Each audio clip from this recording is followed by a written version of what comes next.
Ananias in Auburn to Brad Nessler and Larry Conley in the loveliest little town on the plains. Guys?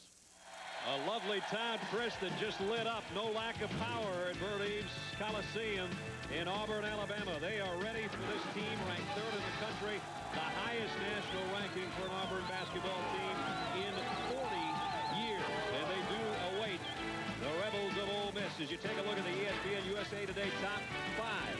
Duke, UConn, and there it is. Auburn among the nation's elite in the number 3 spot.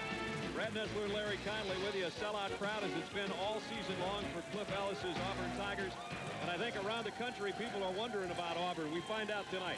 You know, Brad, if you were Butch Cassidy and I was a Sundance Kid, we'd be asking, who are these guys? Right.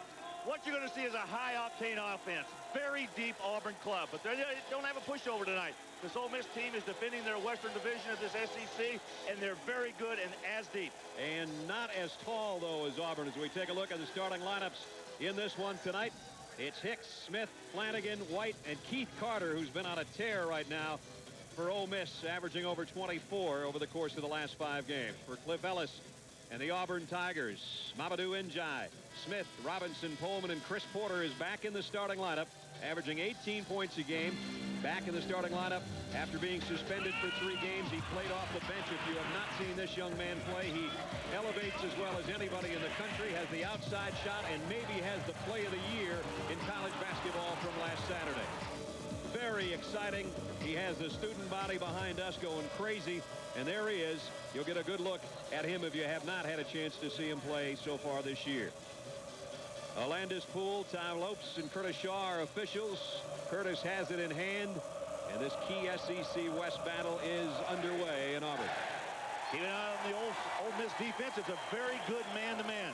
As Brad told you, a small lineup out there tonight.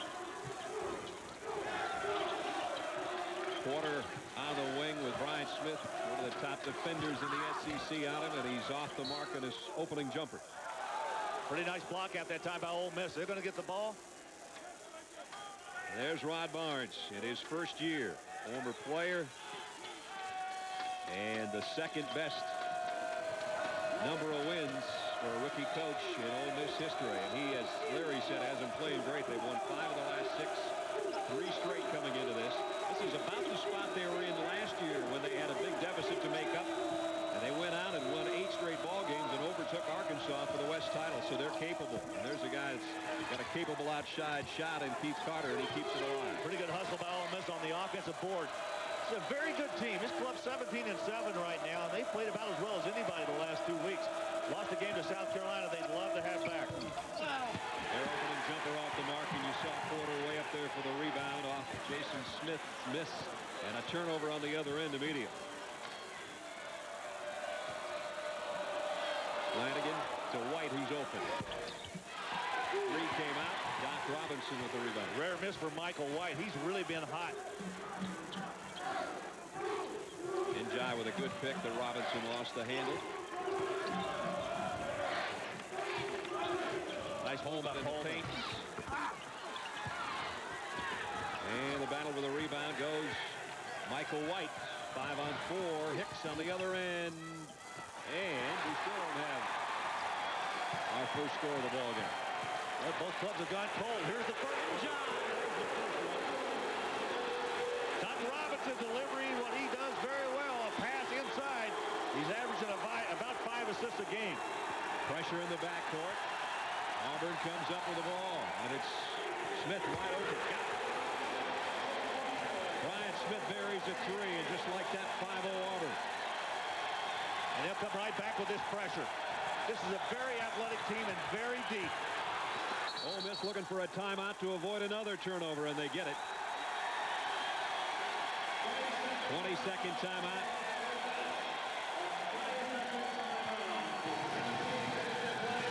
We didn't even have a score until this play. Yeah, Doc Robinson, who's 3rd and actually 4th in the league in assists, delivering one to Mamadou Ndiaye. And I got to do this early on because Mamadou Ndiaye told me to say hello to his sister who lives in Montreal. Aminata Ndiaye. So we're passing along salutations and greetings. It's the first time she's ever seen him play basketball. That's great. Cliff Ellis says, come on, let's go. Let's get into it. 89 wins in 5 seasons, not 5 complete seasons. Last year, 16 and 14, some injury problems. A few other things, but you could see Auburn was on the rise last year, but I don't know if anybody knew they would rise this high this year. Flanagan on the baseline. Boy, he got it right up over the top of one of the best shot blockers. In fact, the best shot blocker in this league. Njai was right there. Jason Flanagan with the opening bucket for Ole Miss. 5-2 Auburn. Nice spin move by Doc Robinson. Got himself an opening and got it. Right, that's the one thing that makes this club so dangerous. They've got about 6 guys that can jump up and get 20 on you any night. White's going to take it all the way himself, but came up short-armed the jumper. Michael White now 0 for 2, and he has hit 17 of his last 25 field goal attempts. Porter packs it inside. Njai with a hook. Got it. Well, his sister's cheering in Montreal. Big brother, little brother, huge brother. 7-footer has 4 points. Nice speed inside to Flanagan, and he gets the extra pass to Smith, and Njai blocked it. 56 block shot by Mamadou on the year. He was lucky to have Njai there. Robinson turned around, and there was nobody to pass to. Porter backing in baseline. Air ball, and Carter pulls it off the backside. Carter's only taken 1 shot. He's only touched it once so far. He'll make sure he gets the ball a little more often. This guy's an outstanding outside shooter. Ole Miss only 1 for 7 from the floor so far. Trailing by 7. Ryan Smith doing the defensive work right now on Carter. Baseline move by Carter. A nice dish to Hicks. And Hicks scores underneath.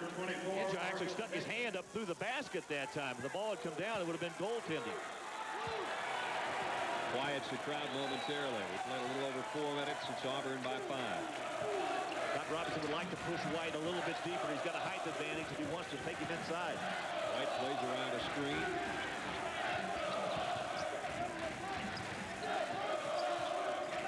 Again, Njai with a turn. A foul by Porter. Brad, this basketball team, Auburn is averaging 20 offensive rebounds a game. And that guy right there is one of the leaders. Carter on a cut through the lane. Didn't get the roll. Hicks was calling for interference. Didn't get the call. Ole Miss will make another run at it. 3 on 2. Here's Carter. Way off the mark. And Porter the rebound. I don't think the shot clock is going to be a factor tonight. I don't either. Might as well turn it off. These two clubs just love to go up and down the floor. Ole Miss only 2 for 10 from the floor so far. Robinson got the pick from Porter and maintained. Now, if you're going to fight around the screen, you got to get through when the guy who's got the ball goes through. If you're going to go behind it, then go behind it, but catch up quickly. Ole Miss finds himself buried by 9 here in the early going. They do not have a stoppage of play yet, except that 122nd timeout. Smith with a finger roll, Porter another rebound. Well, the Rebels really struggling with their inside shots. They've had about 3 of them that rolled off in there. Shooting under 20%. Porter, that was his 4th rebound already. Nice give and go. Porter scores. But Brad, that shows you the versatility of this club. If they want to go to a half-court game, they can, and they steal it. And Porter buries it through. Boy, these guys are good. They are good. Might need another timeout without waiting for the TV timeout. 3-pointer off the mark. Njai clears it. Auburn by 14. The line. Oh, what a dunk! Over the head!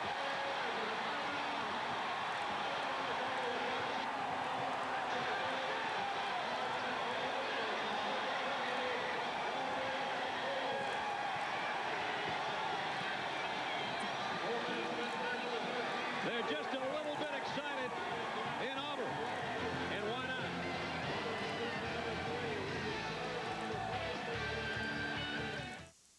How to speak Australian.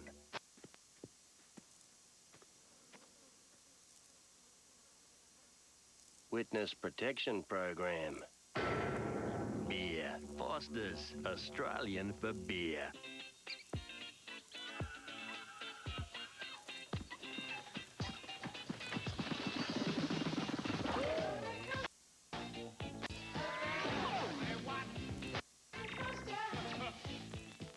Presenting the first USA PGA Tour Titanium MasterCard with a 3.9% APR for the first 6 months, just 9.99% thereafter, and a credit limit from $5,000 to $100,000.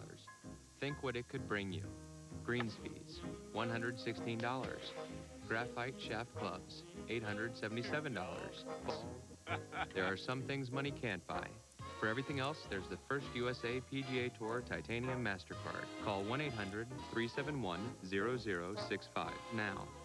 You could save hundreds of dollars by transferring your balance now and request the first USA PGA Tour or Senior PGA Tour Titanium MasterCard or the first USA Titanium MasterCard. Call now for your free gift. In Columbus, number 13 Ohio State has really had a battle tonight against their all-sports rival Michigan. In fact, the Wolverines had a 2-point lead when James Scooney Penn knocks down the deep three. Michigan has the ball in a timeout now, down by 1. Brad, Larry? Well, Chris, here it started slow, and then Auburn just got lit up, including this one. Robinson going downtown to Smith with a reverse jam. Wow. Brad, they've been doing it all year long. They have had a run. They'll hit a club either in the first half or second half or both halves in about a 3 to 4 minute period. They'll hit you with a 15-2. Right now, they're on an 11-0 run. 13:46 to go first half. Third-ranked Auburn looking like all of that number 3 ranking so far in the early going. All right, Ole Miss has got to gather themselves right now. I mean, they've been hit with a blitzkrieg. This Auburn crowd is electrified right now. Are they ever? Flanagan on the wing. Darian Brown and Jason Harrison who checked in. Harrison throws up an air ball. But last touch by Chilius of Auburn, and so it's going to be out of bounds to Ole Miss. The SEC West looking pretty strong right now with the third-ranked team in the country up there at 22-1. And there you can see Ole Miss, as I said, about the same spot they were in last year, trailing Arkansas, and they came storming back at the end to overtake that title. 22nd timeout. They couldn't get the ball inbounds, and Rod Barnes' club had to take a timeout. Cliff Ellis applauding his defense, and why not? Rod's going to be out of timeouts pretty quickly at the pace this thing is going. Cliff's had clubs that have been probably not this good, but have put up excellent seasons. Back at Clemson in the 86-87 season, he won 25 there. He won 25 at South Alabama back in the 80-81 campaign. Well, I know you were talking to him about this, and this is something special, this team. Yeah, he told me that the thing about this club, as opposed to some of the other clubs he's had, is that they have better leadership. He hates to compare clubs. He won't do that, but he says this club has better leadership. Turnover again by Ole Miss, forced by that Auburn defense. And a steal by Harrison. Here's a little thing for him. Look at him. And he goes in and drew a foul. Nice job on the steal and the break, and he'll go to the free throw line. Jason Harrison, all 5'5" of him, going in there and trying to challenge Brian Smith. That's his first foul, first team foul. I want you to look at this guy. I mean, he is an outstanding player. Only 5'5", goes in and takes the punishment. He was Arkansas Mr. Basketball last year and is a walk-on. And this is the free throw. Auburn sends in number 23, Damian Fishback, and number 12, Jay Herder. Jason played at the same high school as Jason Flanagan and Adrian Chilius of Auburn. And he got the second. Now Mississippi trying to come back with some pressure of their own against Auburn. 15-point lead with 13 to go. First half for Auburn. Brad, these two guards that Auburn's got in here right now, Hurd and Sharp, outstanding players off of the bench, and have been for them all year. Young guys, and Chilius had his shot blocked by Rogers. That's what Rogers does best. Harrison launches a three. They know now they've got to shoot just to try to get back in this thing by halftime. Coming up Wednesday night, ESPN college basketball doubleheader for you. First tomorrow night at 7. 7th-ranked Maryland will take on the Wolfpack in Raleigh. Then the Big East, Georgetown, and Notre Dame get together. For more, log on to ESPN.com, part of Go Network, go.com. Here in the SEC, part of our Super Tuesday, and we had a great opener in the Big Ten, an overtime win for Purdue. And here, the first 2 minutes was kind of slow, and then Auburn just erupted. Auburn was good man-to-man defense. They'll try to push Ole Miss out of their offense if they can. Good move inside. Rogers didn't get it. Well, that's about the 4th shot they've had roll off of that rim. Yeah, they've had some tough luck. More than tough luck. That's his first foul. Second team play. Foul on Chilius to send Rogers to the free throw line. Number 13, Johnny Rogers on the line for the Rebels. 2 shots. Rogers, a good player down on the inside. Got 26 blocks for the year, and that's only in 19 games. In fact, he's on number 2 on Ole Miss's career list for blocked shots. That's right. Ole Miss sends the number 4, Jason Smith. Blocked one on the other end before they came down on offense. Carter scoreless, their leading scorer, who was, we said, the last 5 games has been averaging over 24 a game. He'll get a breather. Rogers got both free throws. That cuts the lead down to 13.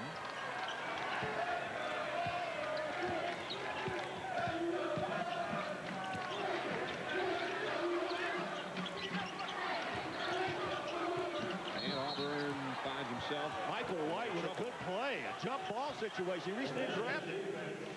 Talk about cutting him off at the pass, and that'll be a turnover. Good move by Michael White. Rod Barnes very proud of his backcourt, the senior leadership. Watch White jump in here and grab this one. Good play defensively. Gives it back to the Rebels. Some full court heat again. Harrison breaks the press ahead to Brown. He's wide open. Missed a 3. And push underneath. I think it's going to be on Rogers trying to get position for the rebound. Johnny Rogers picks up the personal. With 11:55 to go in the first half, Ole Miss trying to close the gap. They trail by 13. Hey, let's talk New York. Let's talk big. Like the new Big New Yorker from Pizza Hut. It's a genuine street corner 16-inch New York style pizza with 8 big floppy foldable slices that's really, really good. At a price that's very un-New York, $9.99. The Big New Yorker pizza from Pizza Hut. When sports cream, when legs are sore, when backs ache, when muscles hurt. Wise Sports Cream, rubbing it in brings fast pain relief. No medicine-y smell. Wise Sports Cream, because it works. Armed with the knowledge of the past, we move forward to create a better future for our children. As we look toward tomorrow, all eyes must focus on 2 key goals. The first is increasing the budget for education. And the second is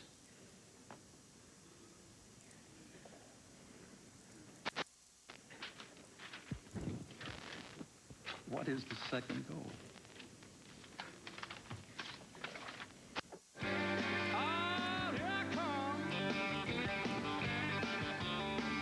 This is how Dale Earnhardt Jr. fans will remember the 1998 NASCAR Busch Series champion.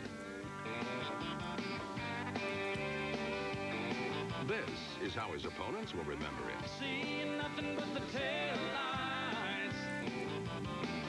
Get the parts that power Dale Earnhardt Jr.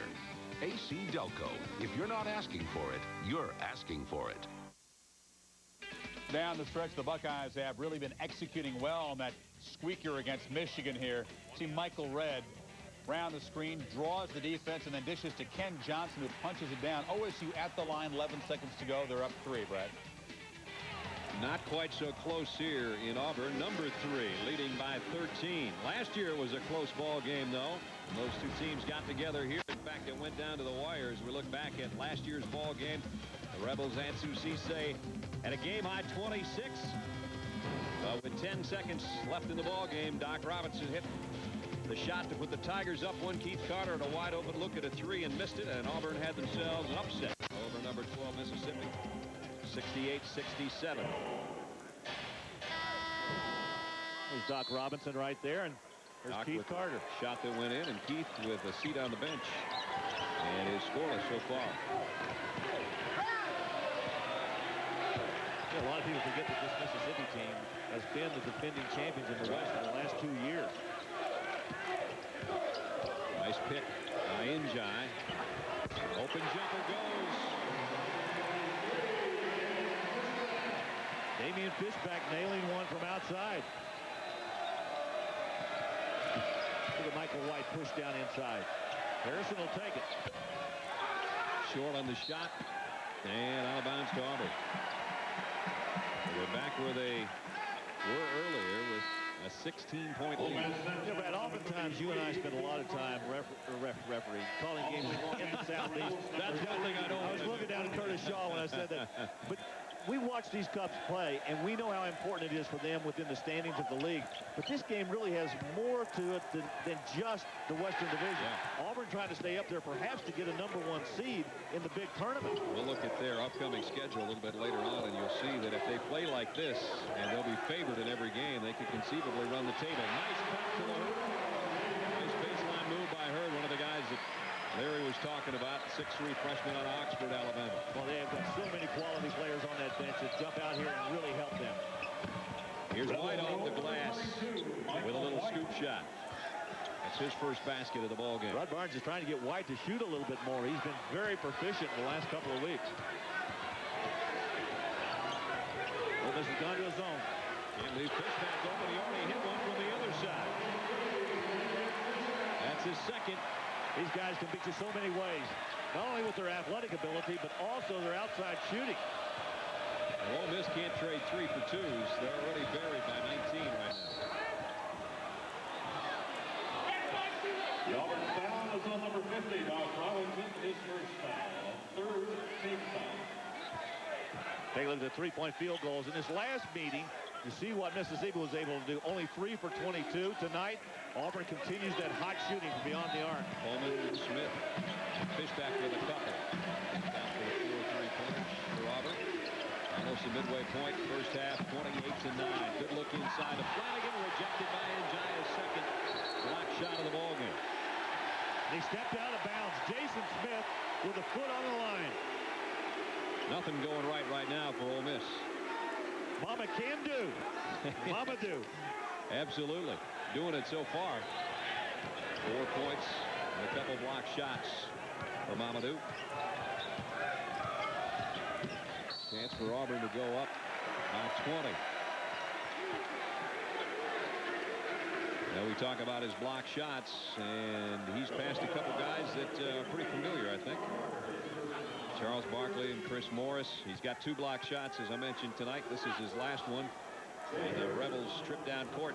Brad, consider this. With all of those block shots he's got this year and last year, he's only averaging 23 minutes a game playing time. Tells you how deep this club really is, because they could reach down on that bench. They can go to a smaller lineup with Njai out of the lineup and makes them much quicker. They utilize that press more when he's out of there. Hurd knocks down both free throws. 4 for Hurd off the bench, and the lead is ballooned to 21. Carter back in there for the Rebels. Looking for his first basket, and we're past the 10-minute mark in the first half.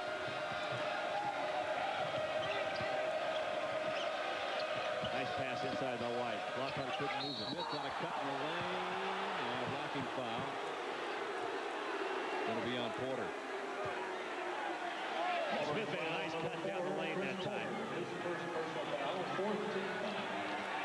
Boy, a face like that, Coach, you're up by 21.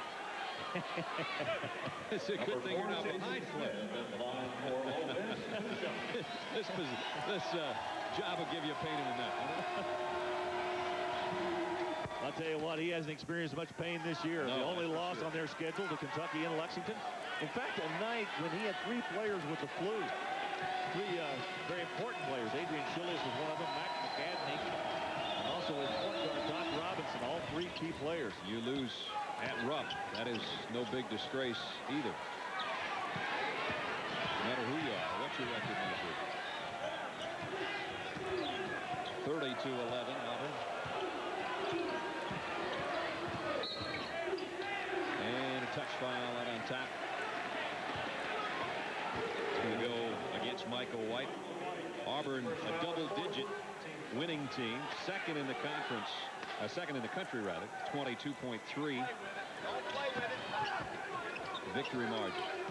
Rebels have gone back to a man-to-man. Watch Porter float. That one floated up and almost over the backboard. The Rebels bring it down with a 3-on-2. Flanagan rimmed out. Porter comes right back after missing that shot and gets the rebound, his 5th of the night. Not surprising. The 4th leading rebounder in this league. Trying to pack it inside the Njai. He's double-teamed, and he kicked it back out of there. Robinson on a running jumper. Is he quick for that shot?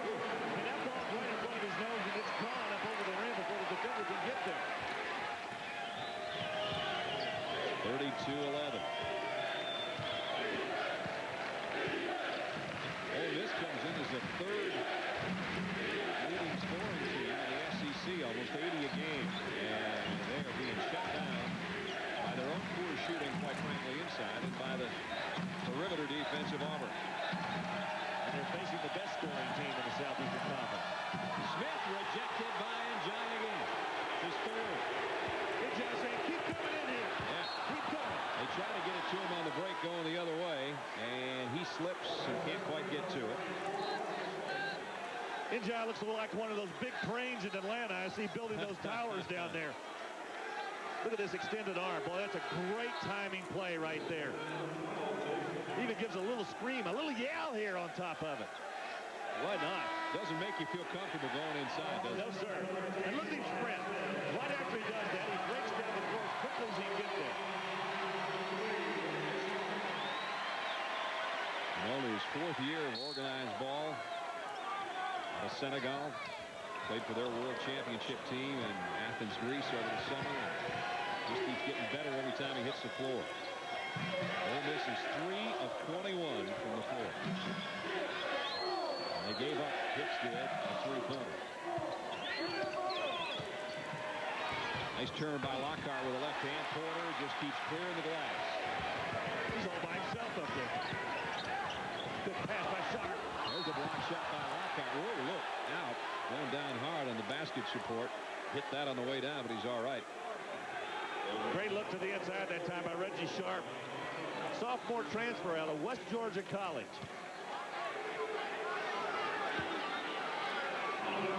So Mamadou Njai will go to the free throw line. Played at Maine Central Institute, if you will, in his high school career. Yeah, I talked to him yesterday. He originally was committed to Maine, to the University of Maine. He ended up going to prep school up there and decided to make the trek south. And, boy, what a great find he has been for Cliff Ellis. He's also one of those players, Brad, and watching the SEC over the last couple of years, he has made great progress. Yes, he has. He's a player that just gets better and better every year. Very personable young fellow, too. Speaks 3 or 4 languages, including Larry Conley's. You guys have a pretty good rap on. Yeah, we had a good conversation yesterday. I didn't understand a word he said when he started talking French. Harrison on a double pump, trying to follow. Good looking play, but no finish. Jason Smith went up there to try to rattle it home. Here's the steal by Auburn. The lob ahead, but they had blown it dead back near midcourt. There was a foul on the break. I think Coleman was the one that slapped that away. There were a lot of Tigers around that ball, but I think he's the one that got his hand in there. It's on Auburn right now, leading 33 to 11. And Mamadou Njai, part of the Rebels' progress.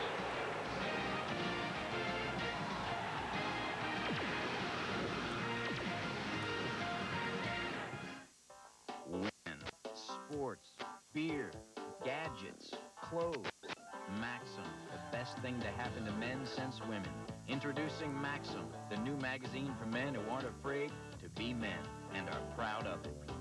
If you like to talk about sports, drink beer, and love beautiful women, if you want good-looking clothes you can afford and the best gadgets money can buy, if you're not looking to find your inner child or touch your feminine side, then Maxim is the men's magazine for you.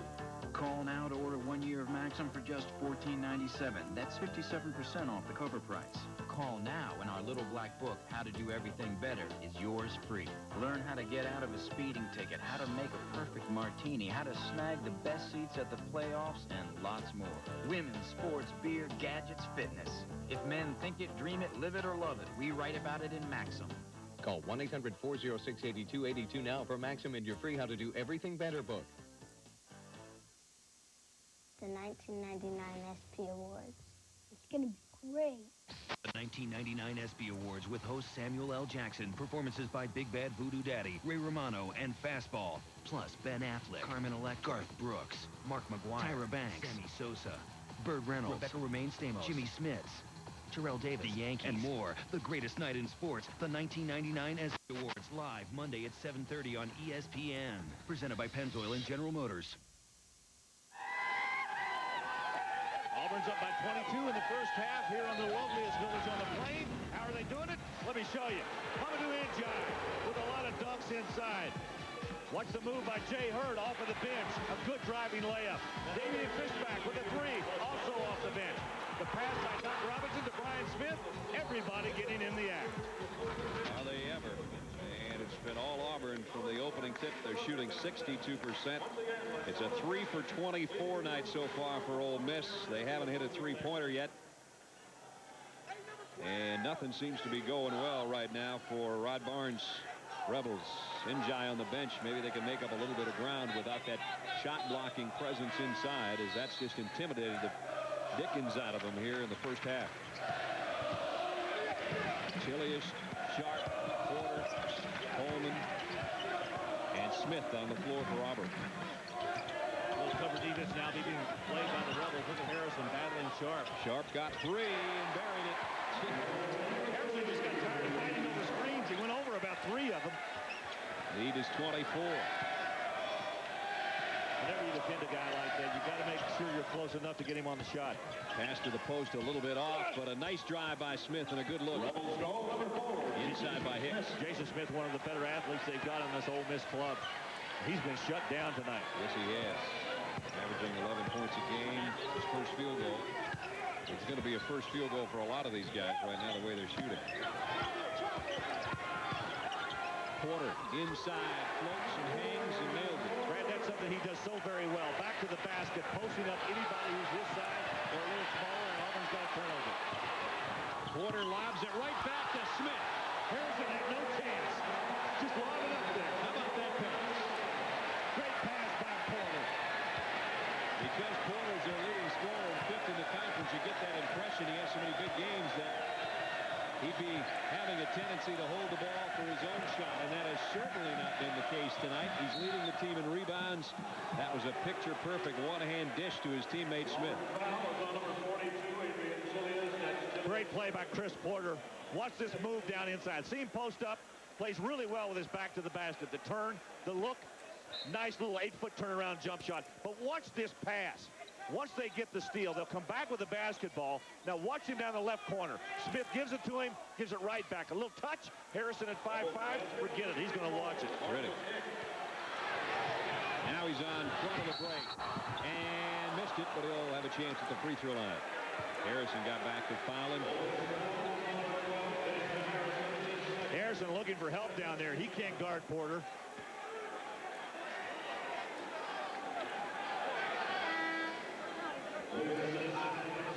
Porter goes to the free throw line. Chris is 6'7" junior. Played at Chipola, Florida Junior College, but signed with Auburn out of high school before his junior college visit, and went there and got his academics better, got his game better, and right now is one of the most electrifying players in college basketball. Got a great stat for you. I was looking at the numbers today. Porter has 52 more free throws attempted, more than the next closest player, and he's played in 3 less games. That's incredible. Shooting 60% from the free throw line. Those 3 less games were suspension by Coach Ellis. Smith out. There's that offensive rebounding I was talking about. It's a 26-point lead.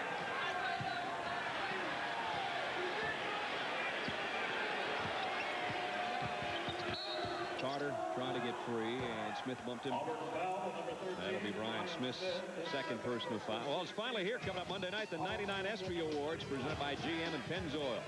Samuel L. Jackson and an all-star cast of guest presenters. Tyra Banks, Jimmy Smits, Dennis Franz. They'll all present awards to the nation's top athletes, and guys like Mark McGuire and Sammy Sosa and Ricky Williams, Cynthia Cooper. Billie Jean King will be presented with the Arthur Ashe ESPY Award for Courage. And as always, a portion of the proceeds will go to the V Foundation to raise funds for cancer research. We'll warm things up 7:30 Monday night. The show's at 8. We look forward to it. And for some reason, my invitation obviously got lost in the mail again. I didn't get mine either. I don't know how many years in a row that has happened. Here's another break. Fish back to Coleman on the drive. Well, they have great communication between their players. They know exactly where guys are on the floor. It's like a 50-yard dash every time they get a turnover. They're going the other way, and they're going to score, and they lead 43-15. They love to push the ball up and down the floor. Hicks with the outside jumper, and that's something that just hasn't been going for Ole Miss so far tonight. 4:35, all that's left in the half, and you are not looking at that cross-eyed. That is the score, 43-17. Watch Robinson wait till somebody frees themselves. Coleman packs it inside and John. Good move with the left hand. Tried to tip it back in after he missed. And then swinging. I think he got Marcus Hicks in the eye a little bit. Trying to knock that ball through.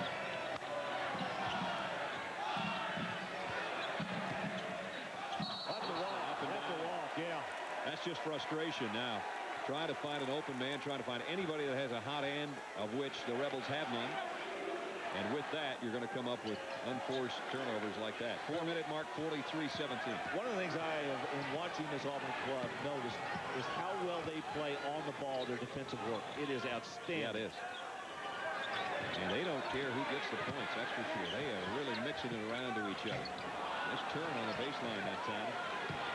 Gadney missed the shot, but it was a good look.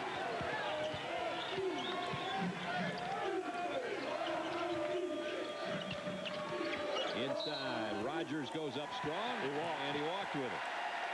But there's the presence of Njai. If he's not blocking shots, he's altering them or forcing you to do something you can't do.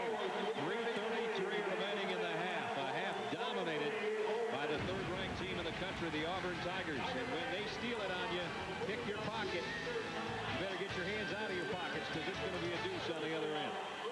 How many sugars do you want? Oh, I'll take 2. Hey, look at the little telephone. Keep your eye on him. He'll be over every day to use it. That's okay. Just as long as he dials 10-10-321 first. Isn't 10-10-321 great? You should see how low my phone bill is. And now it's even better, you know. Saves 50% off calls over 10 minutes. Right, day or night. So I save big on all my most important calls. Like when I call my boyfriend in New York. Right, like when you call your boyfriend in New York. Wait a minute, boyfriend? You got a boyfriend? The remarkable power of Duracell Ultra.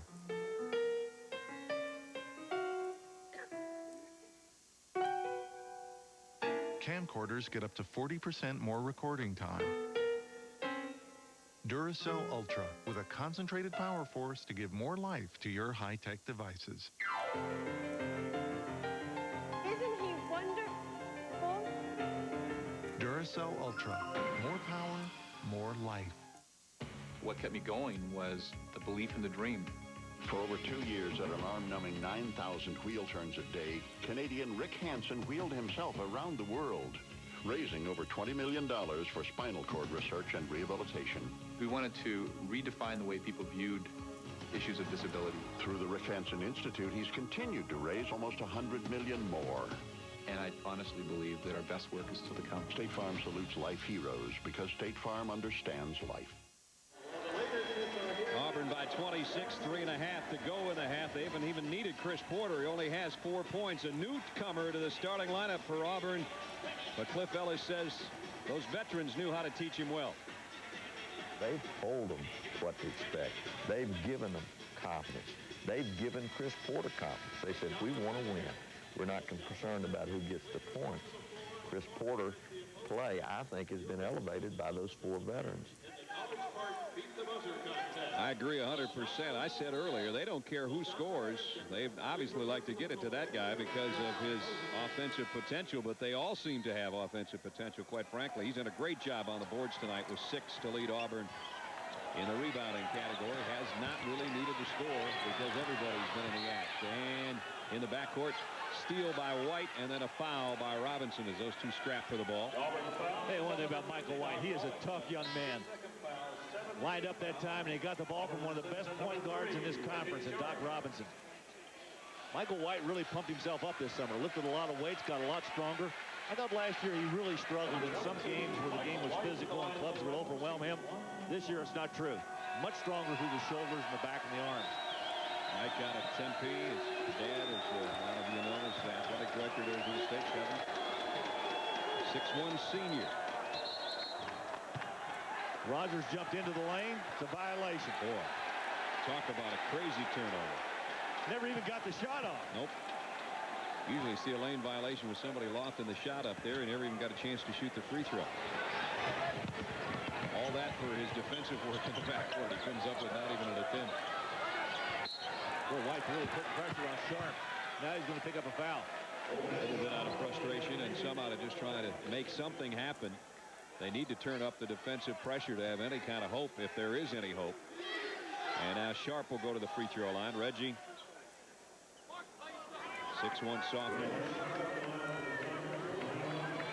This guy's been a great find. West Georgia College, where he transferred from, is in Carrollton, Georgia, which is in the western part of the state. Ed Murphy. Not very far. Ed Murphy, former coach at Ole Miss. That's right, our old buddy Ed Murphy, one of the funniest people to ever coach. I think at any sport, any level. There have been a few nights, haven't there, Larry? Oh, you're not kidding. Sharp missed the free throw, and Hicks will clear it off. Lob ahead to Rogers. And nice job defensively by Pullman, though he did pick up a foul. Didn't give up a dunk. Good catch by Rogers. Difficult to try to get that when you're running toward the basket, toward the baseline, and finding the basket. Good look at Harrison over there on the bench. Rogers to the free throw line. Now, see, if I was White, I'd jump in the lane on him. Rogers actually hit all 3 of his free throws. Hicks goes out, and Jason Smith back in. Johnny, 6'9" senior, Laurel, Mississippi. Look at Carter with another rebound, his 7th of the night. See if he can get something going on offense. They just haven't given him an opening to shoot. Great on-the-ball defense. Look at Sharp right with him every step of the way. Tough shot. Going to take it up anyway. And the foul inside. Going to go on Rogers, I believe. It is. Offense foul is on number 13. Carter really struggling to get his shot off, only because of the Auburn defense. He's trying to get his first point of the ball game, which would move him up to 7th in school history over Don Kessinger. Yeah, same Don Kessinger. Yeah. The guy who managed the Cubs, was an all-star shortstop for the Cubs.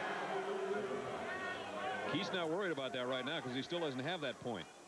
Had the opportunity to play against Don Kessinger. I guess that says something about me, doesn't it? A long time ago. Great quality of opponents that you've played against. That's what it says about you. He was a terrific player. Yes, there's been a T called on Rob Barnes, and he's still pleading his case and still losing his case. That was a quiet technical. I didn't see him slide it in there. In fact, nobody did because everybody was at the free throw line, and now it's going to be Mamadou Injai by himself. He's going to be shooting the double bonus, and then they'll get the 2 technicals after this. Well, Barnes picks up the tee. Well, maybe that was just a one-on-one. I thought that was a 10th team foul. And yeah, it is a 10th team foul, isn't it?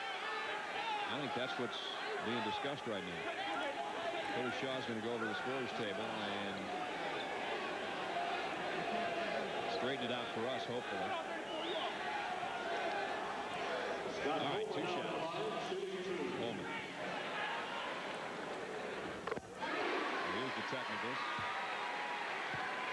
I got to tell you, I just think Auburn just got cheated out of a free throw. That was their 10th team foul. Curtis is right in front of you. Take it up with him. Yeah. That's all we need. I've already given him enough airtime. That's right. That's enough. Well, they got the ball, too, so they got 3 points out of the deal and a chance to make it go from 5 to 6, depending on that shot. Would have been a 6-point possession. Still no good. The rich get richer. Auburn with the ball. Chance to extend their lead. Sharp takes a sharp turn, and White picks up his 3rd foul. That's going to sit him down for the remainder of the half, I would assume. 2:32 left in the half, and the Courtyard by Marriott halftime reports coming up. Chris and Digger will be along. Big Ten barn burners. Overtime preceded us. A Princeton comeback. Sprewell injury. Some of the things they'll talk about. That was an incredible comeback by Princeton tonight. I mean, they were way down in the first half and came back. But Let's hope Carmody that continues to do magic up there. Let's hope that happens to Ole Miss then in the second half of this one.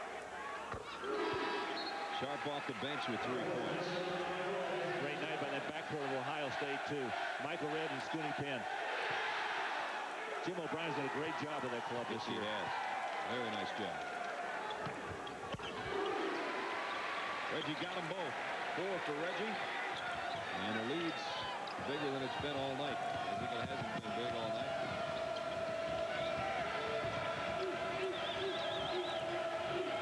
Well, they make it so tough to even make passes.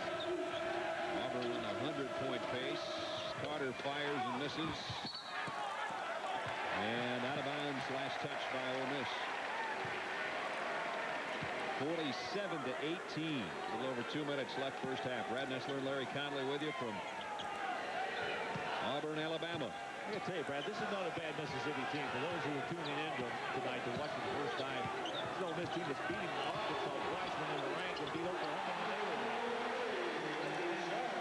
Sharp scores again. Hey, you're right. They're 3-3 against ranked opponents. So, I mean, no pushover, as you said, coming in. They've won 5 of their last 6. They were 20-6 in the last 3 years against the SEC West. And they're getting sent farther west tonight by Auburn. Lockhart with a turn. Nice offensive rebound. Good looking strength on the board and then turn to the glass.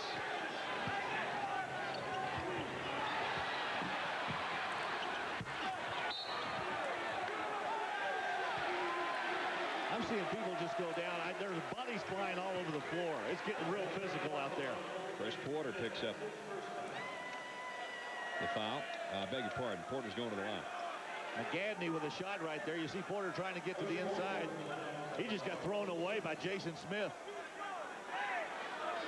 Smith's first foul since the other number 4, Chris Porter, to the free throw line.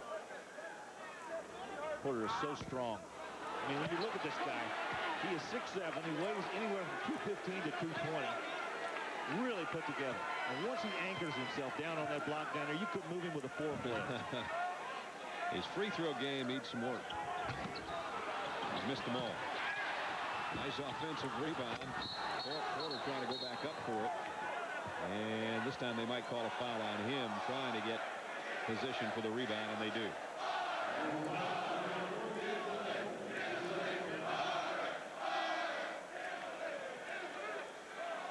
Once again, watch the missed free throw. Auburn has struggled. If there's one Achilles heel on this club, it's going to be their free throw shooting. Njai throwing up a prayer there.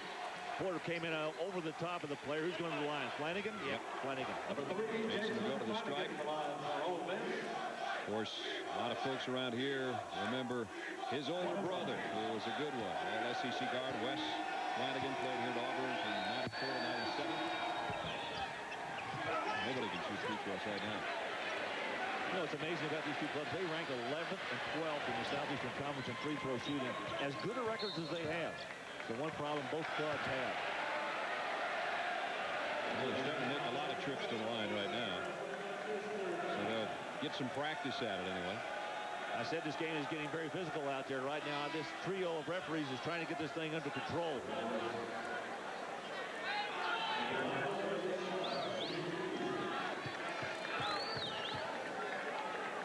Auburn's bench almost has done what Ole Miss has done. Sharp is adding to that total right now. So 17 off the Auburn bench. There's a couple players off the Ole Miss bench.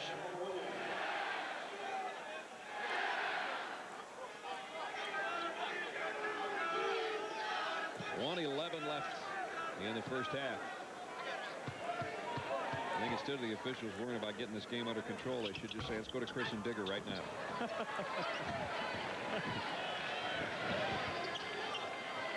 50-20.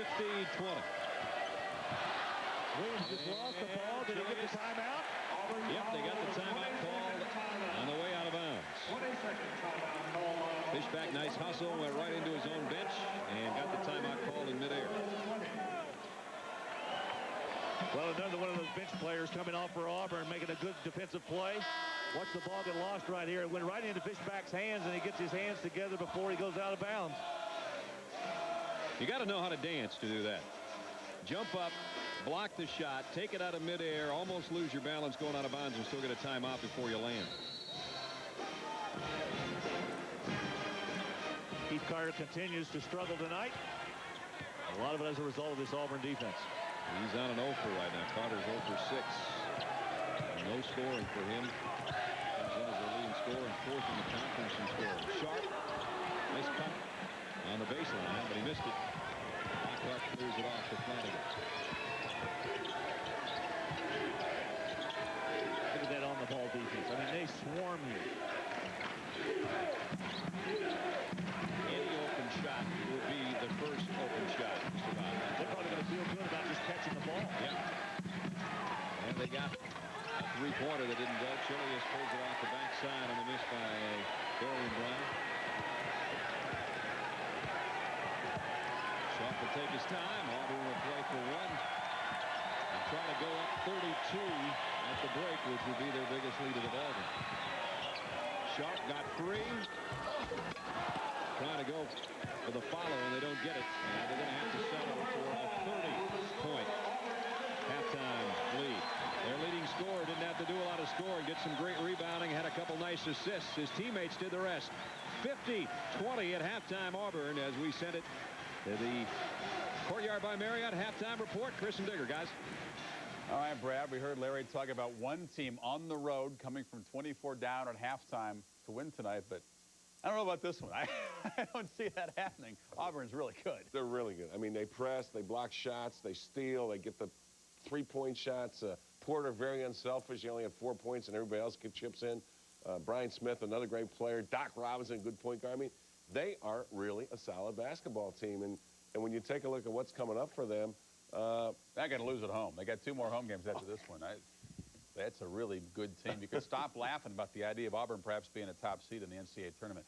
Coming up in our Courtyard by Marriott halftime report, Purdue just trying to get into the NCAA tournament, and Gene Katie knows that's not a done deal. Huge game against Indiana tonight. It went to OT. We'll have highlights.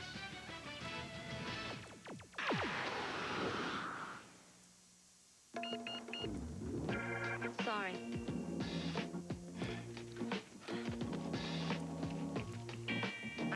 Not enough. No, still short.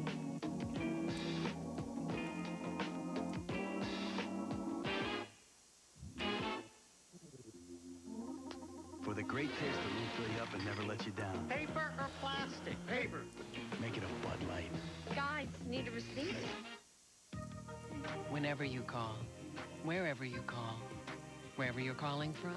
Now every long-distance call on Sprint is just a dime a minute, including calling card calls, even calls to your personal 800 number. So whether you're at home or on your way there, now every minute of every day can be a dime well spent. Come live in a world created around you. Call 1-800-PIN-DROP. Sprint. Ahead.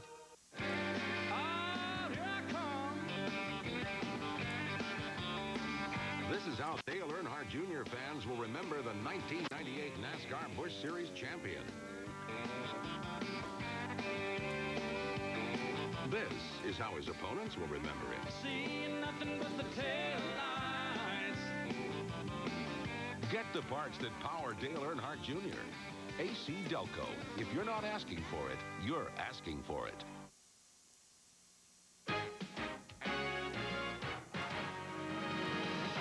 This halftime report is presented by Courtyard by Marriott, the hotel designed by business travelers. Well, Auburn's up huge with the break, but that doesn't mean you have permission to surf around at halftime. There are a lot of other good games, and coming up in our Courtyard by Marriott halftime report, we'll tell you about them. Starting in Bloomington, one of the great rivalries, of course, Indiana going for the sweep. They won by 11 at West Lafayette when Purdue kind of went sleepwalking at the beginning of the game and got jumped on. Katie, intense about the rematch here, the fraternal greetings belying the intensity of this rivalry. Under 3 minutes to go, Purdue down 2. Jerron Cornell hits the leaner. We head to overtime because Cornell did not get the ball at the end of regulation. Eldridge missed his shot. Then in overtime, Knight, the frustration showing through right here. Kirk Haston played a nice game. The big guy scoring points and feeding from the high post here. The backdoor cut by Luke Recker ties the game in overtime. But the Boilers respond. Off the screen here, A.J. Guyton can't get out there, and Cornell knocks down the biggest shot of the game. Pat Knight, Bob's son, familiar family pose right there. This is a huge win. In overtime, Purdue, they split the season series, each team winning at the other's floor. See Purdue 5-5 in the conference. Dickie V called in. He said he wanted to correct that. They are at 500. Michigan playing at Ohio State. You see the Wolverines hanging tough. Josh Aslan dunking it there. Next play, Wolverines with a 2-point lead, and Deshaun Coleman finds Scooty Penn, who knocks down the NBA three to give the Buckeyes the lead. Minutes of play. It's a tight game still. Brett dishes off to Ken Johnson, and the Buckeyes build the lead. At the line, Johnson can ice the game, but Ohio State's the worst free throw shooting team in the Big Ten, and he misses, but the ball is tapped out. comes back to Penn, and O'Brien's team escapes. They revenged the loss earlier in the year in Ann Arbor. They did a pretty good job because in that game they lost by 10 up in Ann Arbor. Michigan shot 13 threes. They shut that down tonight. We see the standings now in the Big Ten. Ohio State gets the win to pull to 8-3. There's your purple power Northwestern team, Digger. Well, Northwestern's got a big week. They're at Wisconsin Wednesday. They have Indiana home on Saturday. And Purdue, this is the first of 3 road games. They have to go on the road to play at Illinois and at Michigan State. And they have that home-and-home series with Minnesota, which is 5-5. Those guys talked about the possibility, I guess, of 8 Big Ten teams getting in the tournament. Everybody except Michigan, Penn State, and Illinois. That would be history-making, and I think very unlikely. But there are 8 teams certainly who are in contention at this point. They really are. And I think when you take a look at Minnesota, who we haven't talked about, they're at Iowa this week. Iowa needs another big win, especially at home. And when you lose, as they have 5 out of their last 7, Iowa's got to stop the bleeding. Gene Katie needed this win tonight. They lost twice to Ohio State, especially getting beat in West Lafayette this past weekend. So you saw their intensity tonight. They got the win. And if Iowa gets a big win, I think both Iowa and Purdue now get back in the hunt. Got to maintain it, though, on the road, Purdue. Penn and Princeton, another great rivalry. 35 out of the last 37 years. The Ivy League title decided between these 2 teams. This was one of the most amazing games you could ever see. The Penn crowd was in a frenzy because early on, the Quakers could not miss. Jed Ryan to Michael Jordan, number 23. This was a 29-0 run after Princeton took a 3-0 lead. I have never heard of a longer something to zip run in college basketball. Penn led 33-9 at halftime. Princeton just kept fighting right there. Mason Roca gets the putback in the foul. Then Chris Young, the freshman in the post. Things would start to go Princeton's way. Witness the friendly roll. They storm back. They're within a point. Penn has a chance to win now. Princeton has the lead, but Matt Lango, yay, did he lock the elbow up there with a chance to win. I'm talking about from 33-9 at halftime down, they come back and somehow remain undefeated in the Ivy. That's an incredible game. Well, everybody thought Penn was going to win the Ivy League this year, and as you saw the first half, we felt, well, this is going to be true. But in the second half, credit Princeton. They forced 12 Penn turnovers. Princeton only had 1, and this is a big win because now Princeton has a chance to sweep it when they go back to Princeton. They were down 27 with 13 and a half to play. We're coming back.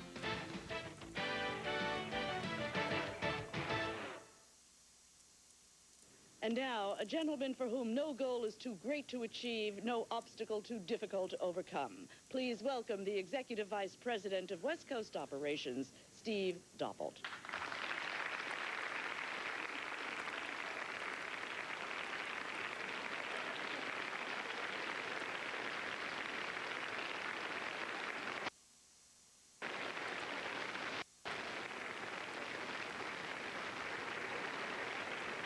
EA Sports presents Cybertwan.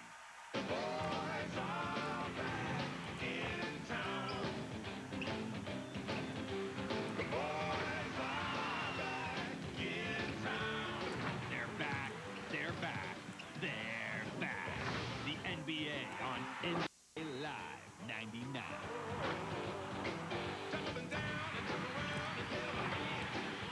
EA Sports. It's in the game.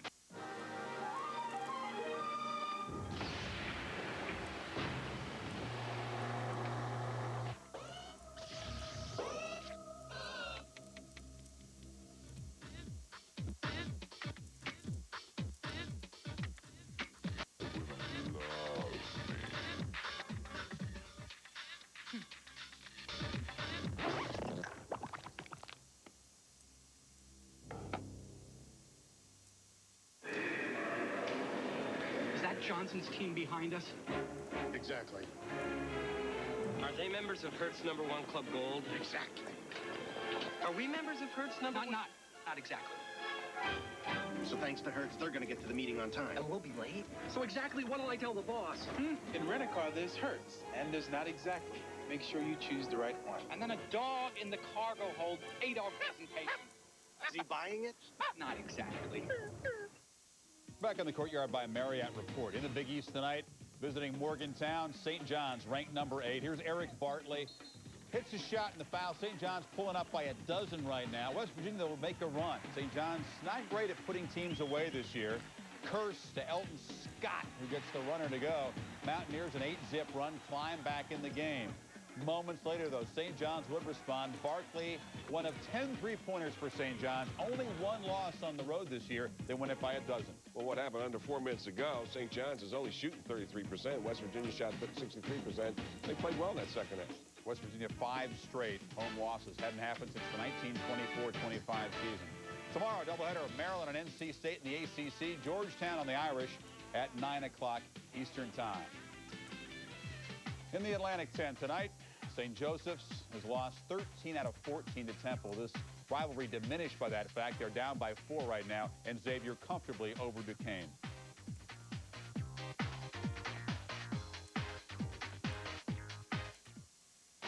Do you have an FHA home loan? If so, you may be entitled to lower your monthly payments through a special government program that lets you take advantage of today's lower interest rates. There's no requalification because you already have an FHA loan. And in most cases, you don't need cash to close. To take advantage of this special government program exclusively for FHA mortgage holders, call Great Stone Mortgage now at 1-800-GREAT-STONE. That's 1-800-473-2878 and ask about FHA refinancing. Great Stone Mortgage is a government-approved lender. They can take your information in just one simple phone call with absolutely no obligation on your part. Call Great Stone Mortgage now at 1-800-GREAT-STONE before you pay $1 more than you have to. Hey, let's talk New York. Let's talk big. Like the new Big New Yorker from Pizza Hut. It's a genuine street corner, 16-inch New York-style pizza with 8 big floppy foldable slices that's really, really good. At a price that's very un-New York, $9.99. The Big New Yorker pizza from Pizza Hut. The Army offers up to $50,000 for college. If you can use that kind of money, raise your hand. Be all you can be. Call 1-800-USA-ARMY. Welcome back in the Courtyard by Marriott Report. Well, some bad news for New York Knicks fans. Latrell Sprewell, playing only 2 games with his new team, will now be sidelined between 3 and 6 weeks. Doctors calling it a microscopic fracture in his foot. Knicks at 0-2 take on Washington. More on that story on SportsCenter after the game. The Browns expansion draft and digger. The mighty Colorado Avalanche, as you well know, have won 12 straight for 13. SEC, time to talk about the bubble with the Selection Sunday, 3 weeks from this coming Sunday. What do you think? Well, look at Georgia. They're struggling. Tennessee, their frontline players are RPIs, though. All good RPIs. And, of course, Arkansas, 5-5 in league. And those are 3. I think Mississippi State, they really need to get hot. But everything's up for grabs when you get in that Southeastern Conference tournament. Yeah, that has been consistently one of the most exciting conference tournaments of them all. I think it's going to depend, perhaps, on which teams can perhaps get into those quarterfinals, semifinals of that SEC tournament. Right now in the SEC, it is all Auburn. They are taking Mississippi behind the shed big time. Our keynote speaker holds a PhD in chemistry and serves as director of our North American facility. Please join me in welcoming Dr. James Dalrymple.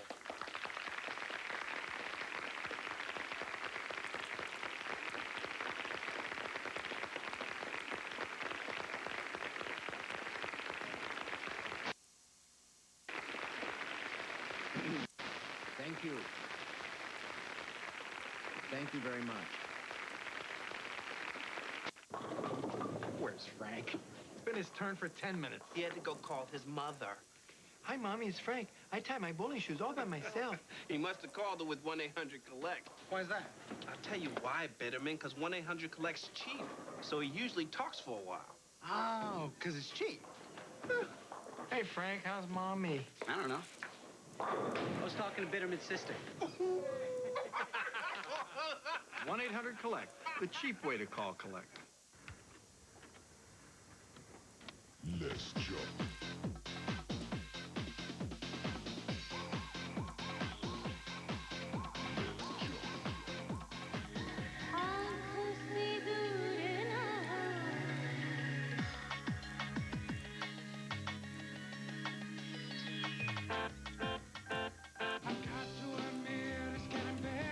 Phillips CD recorder. My dad taught me what it means to be a true fan. What it means to come out and give 110%.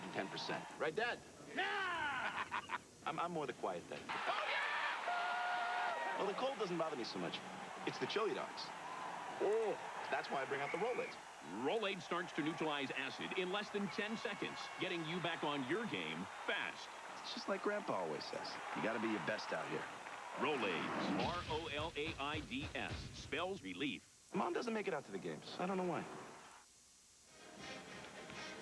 Super Tuesday continues from Auburn, Alabama. A not-so-super first half for Ole Miss. Welcome back, everybody. Brad Nessler and Larry Conley. Domination by the number 3 team in the country. We said you'd get a look at Auburn. Are they worthy of that number 3 ranking? They sure look like it right now, Larry. Yeah, I think so, Brad. Anytime you go into the Tigers' den, you got a chance to get clawed, and they've gotten clawed in the first half. And what's done it? A couple of things. Good defense, obviously.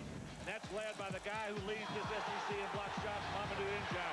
1 of 3 in the first half. Brian Smith had a great pass from Chris Porter. And Brian Smith, once again, he was co-leading scorer in that first half as he had 9 big points, along with Scott Coleman, who also had 9.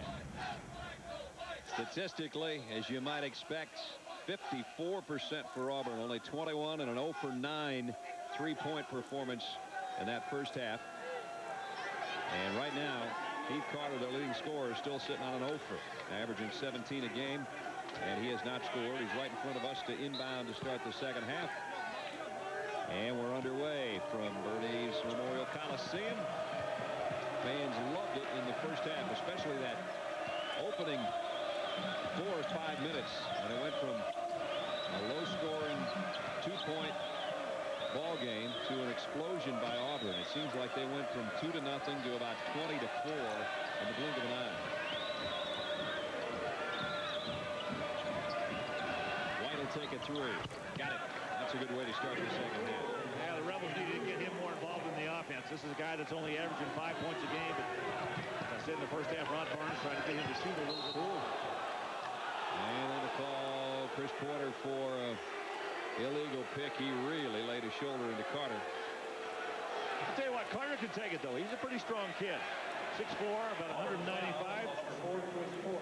His problem tonight is he's run up against one of the better defenses he's going to see in the country this year. His club is awfully tough. And obviously, Coach Barnes said, you know, we can't get back in this thing if we don't shoot. They're going to shoot in a hurry each trip down, it appears. Backdoor cut by Pullman, a good one, and then Njai with a perfect pass. Pullman out of Roswell, Georgia, a suburb of Atlanta. Had a big reputation coming out. I heard about this young man in his sophomore and junior year. He has turned out to be a terrific find again for Cliff Ellis. Class 4A player of the year there in Roswell, and made the all-SEC freshman team last year. Not an imposing-looking player, but he knows how to play the game. Nice job by Flanagan. Yeah, nice move by Flanagan because he got it around Njai, who was there to slap it away again. Not too many people have snuck it by Njai tonight. He had 3 block shots in the first half. Auburn with a good half-court game. Porter's going to take a long jumper. That is not his game. You've seen him more in person than I have, Larry. I've seen his free throw shooting tonight and a couple of attempts at the long shots, and that's something he's going to have to work on a little bit. Yeah, let's go back and take a look at the play right here by Mamadou Njai on the cut by Scott Pullman. Look at that nice play. He got around Carter, and Pullman just laid it in, an easy one. Brad, you bring up a good point in talking about him. Chris Porter has an outstanding all-around game except for his long-range shooting. Right. He's pretty good from about 15 feet in, but it's something that he's working on. Something you can make yourself do a lot better if you practice. White will try the outside jumper again, just inside the 3-point line. So Michael White, 5 points in this half. Porter's the kind of guy you call a scorer, not a shooter. Exactly. But he's working on that outside jump shot. I talked to him about that yesterday. When that comes around, he's really going to be scared. Nice drive by Doc Rollins. That's 8 for Doc. White got away with one maybe there. Little interrupted dribble.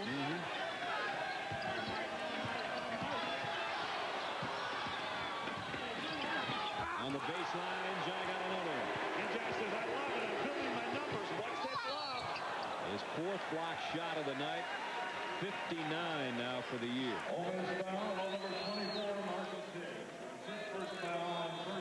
As I said, this guy leads the Southeastern Conference in block shots. He is such a... He's so intimidating in there. I mean, anytime you got the ball, now watch him go up and get this, swat it away, and then once it's gone, watch him sprint. Look at that. He just gets out of there as soon as the ball is gone. I love the way the guy does that. You know, lots of guys, when they block the shot, they're so content, they pat themselves on the back, and he's ready to get to the other end. Exactly right. They inbound it to him. On the drive, ran into some traffic, and they're going to call a walk on it. Not the only thing he's done wrong tonight. Cliff Ellis wants a 20-second timeout with a 27-point lead. Don't forget, coming up tomorrow night, twin bill for you. We'll start things off in the ACC. You talk about, beg your pardon, this is coming up on Thursday. Illinois against Michigan State, Memphis and UAB, and Cal Irvine and Utah State. That's a triple header coming up Thursday night on ESPN. The Wolverines have snuck up to that number 4 spot. They've been climbing all the way up that ladder. Have got off to such a tough start. Disappointing loss at Temple back in December, but boy, have they been playing well in January and making a run at that Big Ten title. Big Ten's going to have that tournament this year. Yes, up in Chicago. Pretty deep from top to bottom in that conference. Looks like, what, 7? What do you think? Yeah, I think so. I actually think, I don't think there are a lot of great clubs. I think there are a lot of good clubs in the Big Ten this year. But they have to prove those that they can do it at NCAA tournament time. That's what they're going to have trouble with. Well, I think they're going to do it this year. I really think they've got the best league in the country. Carter, nice feed inside and a good back in by Marcus Hicks. I'll tell you what, I would not, this club does not need to take a back seat, I don't think, to any league in the country when it comes to basketball. You and I have talked about this frequently on several occasions about the quality teams that were going to be in the East, but it seems like it's the Western Division teams that really have come up here in the last 3 or 4 weeks. What they're doing right now is beating up on each other. And then Florida pulls the upset over Kentucky and turns around and loses over the weekend, so everybody kind of beating up on one another right now in the SEC, except Auburn. And John goes back up and slams it. 7 for Njai, and Hicks comes down limping. I'll tell you what, that would be a big loss for Ole Miss if this guy is hurt. He's really their post player. He really is. I mean, he has been a strong, strong presence in there. Marcus Hicks averaging 12 points a game. In fact, he is the leading field goal percentage shooter in this league. Just landed wrong, coming down, trying to be part of that rebound. And the jump ball will give it to Auburn. And they're working on the left ankle of Marcus Hicks. Those sprained ankles can really bother you. Michael White had one occur in the first Auburn meeting between these two clubs. Right. He had to go out after the first 3 minutes, missed the Kentucky game. He's now back playing much better. Mike Robinson had a nice cut to the hoop. They didn't get the ball to him. They got on the ball defense again. Look at that. Boy, they make it so tough. Njai, there's the cut by Pullman. That's the second time those two have hooked up tonight. Well, Pullman makes a nice cut, Dunn. He's a good target.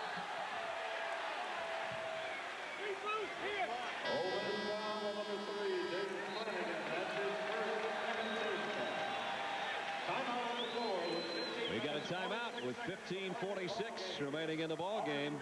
Domination by Auburn, 58-29. Everybody in the act.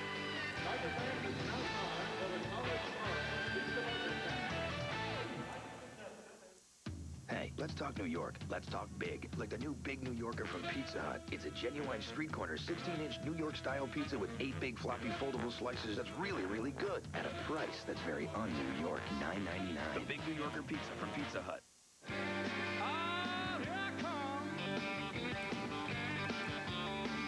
This is how Dale Earnhardt Jr. fans will remember the 1998 NASCAR Busch Series champion. This is how his opponents will remember him. Seeing nothing but the tail lights. Get the parts that power Dale Earnhardt Jr. AC Delco. If you're not asking for it, you're asking for it. I do kitchens, I do bathrooms, I do family rooms. I do not do insurance. I want to be treated like I feel I treat my clients. I want to be treated like I am their only client. Michelle Duthman treats me the same way I want to be treated. I have my cars, all of my household. I need somebody that I can advice from. I know that when I need them the most, they're going to be there. Get to know your State Farm agent. It's a great relationship. How to speak Australian.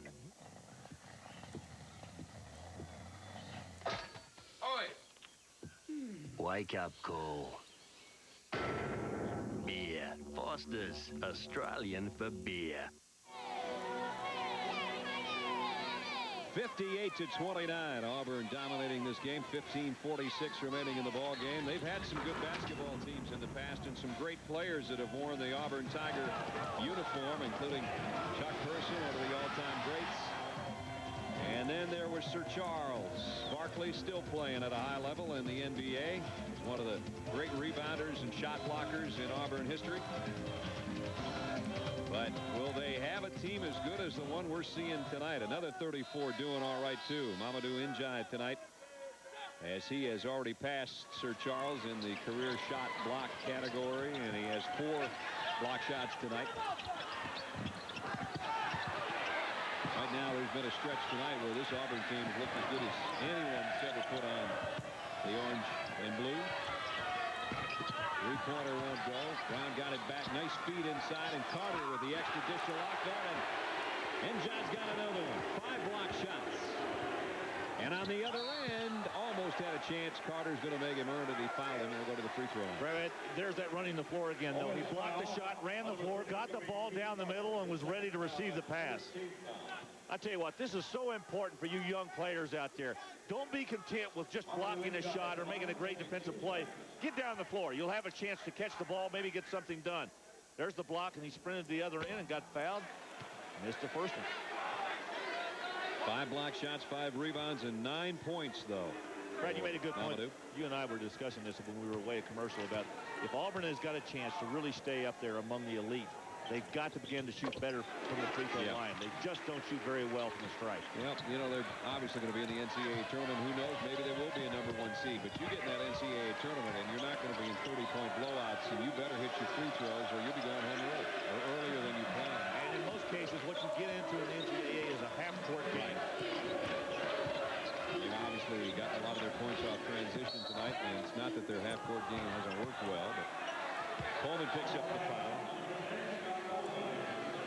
That's part of the problem that Maryland has at times. You'll see them tomorrow night as part of our doubleheader ACC Big East matchup. Maryland plays NC State, and they tend to be a team that looks like it can dominate when they get in that turnover and transition game. But sometimes the half court doesn't work so well for them. Lockhart underneath, keeps fighting until he gets it to drop. Well, I agree with you on that point, and also the fact that the clubs that I think get along very far in the tournament are the teams that are very good in the half-court defense. Now, I think Auburn's very good in their half-court defense. Yes, they are. They showed better shooting and a better half-court presence. I think maybe they're just getting a good example right there. That's more of what they did in the first half. Working around, finally open man, in this case, Ryan Smith, and he's got 11. Njai made another pass. That's his third assist in the second half. He keeps playing like this, and then the quadruple double. He gets a few more block shots. He's going to be there on rebounds and points. And he has had some nice dishes tonight, especially to Pullman. There's Carter, finally scores. And that moves him to the #7 spot all time in scoring. Pullman right back. And the ball out to Ole Miss. So Keith Carter, it took him until there was about 14 minutes remaining in this game for him to score. Their leading scorer and the SEC's #4 point getter. He did do a nice job on the boards in the first half. Had 8 rebounds in the first half, which I would have never believed. But considering how many shots they've missed, somebody had to get the rebounds, I guess. So there have been 3 clubs all year that have been able to keep him under double figures. Louisville, Ohio State, and Vanderbilt are the only 3 teams. And last touch, they're going to say by Ole Miss, Jason Smith.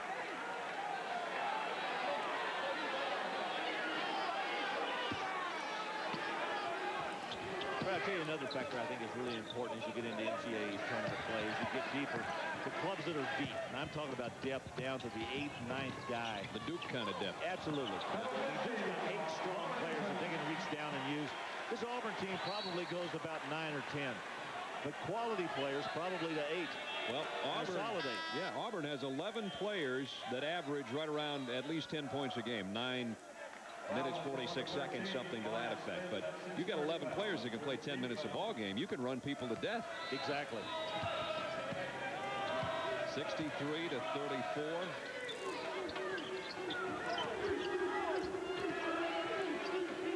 Flanagan take the outside jumper. Didn't get the roll on the three-pointer, and Smith will clear it off for the Tigers. Good look up by Robinson. Hurd took a 3 on the other end, and now White clears it out. Trying to run, has it stripped from behind. Robinson saved it. Ole Miss trying to dive for any loose ball they can come up with. Give them credit for being scrappy and not quitting. And now Brian Smith takes a deep breath. Says, let's set things up. As Larry said earlier, you're not going to have to worry about the shot clock. I don't think I've looked up there yet when it was down to 10. It may reach that on this possession. At the 10 mark, Robinson lofts a three-pointer that's off the mark.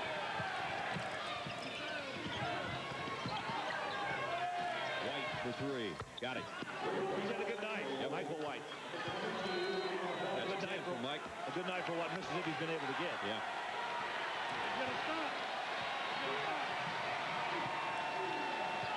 This crowd's wanting some more offense. They hit a wall at 60 with 12 minutes left. Porter, that's what he can do. Quick to the basket. Basketball number 4. If you read a scouting report on him, you will see a lot of guys write him up as saying, quick to the basket, keep him away from the inside because he's a great offensive rebounder. I try to get White free here around the screen. He's had the hot hand. Harrison will take the jumper on the baseline. And Smith lost the ball, but it's picked up by Hurd ahead to Robinson. Nice spin. Not there. Didn't get the roll, but it's kept alive by Smith. Kind of a no-look over his head shot. Here comes Flanagan on the break. And he lays it in. Just barely got it in there. Good hustle back by Doc Robinson, but Flanagan will get one, and I think Ole Miss is going to take a timeout. 11-16, 22nd timeout, 65-39.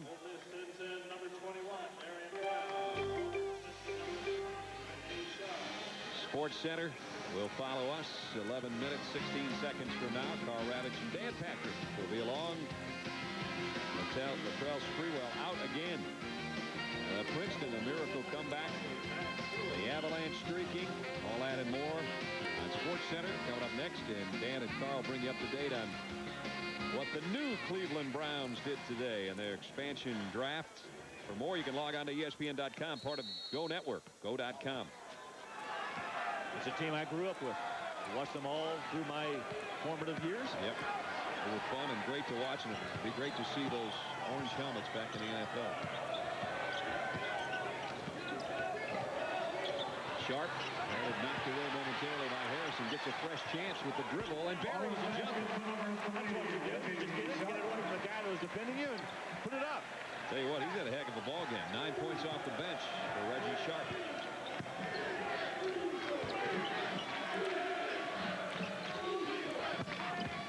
Brown works the baseline. Good move. He just didn't finish things. Williams was thinking about going up, and he saw Njai there. Make you think twice. He's blocked 6 shots already tonight, which ties his career high. Auburn with another steal. They lead the Southeastern Conference in steals. Average.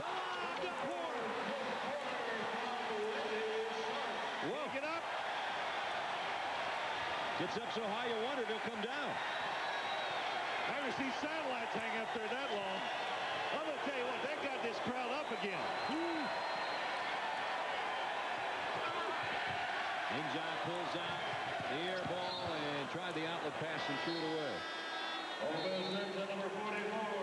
Chris Porter had been relatively quiet until the last trip down court. And then watch what he does with some help from his friends halfway through the second half. 30-point lead. Watch it and enjoy it. EA Sports presents Cybertron.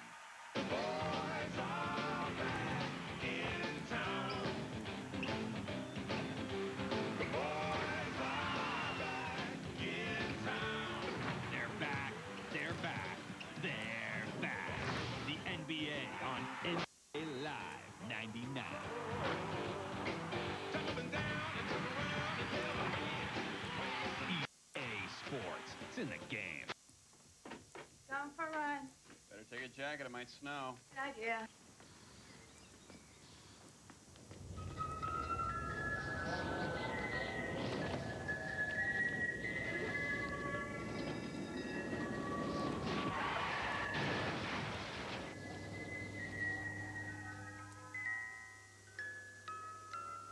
What the? Hey, put that down.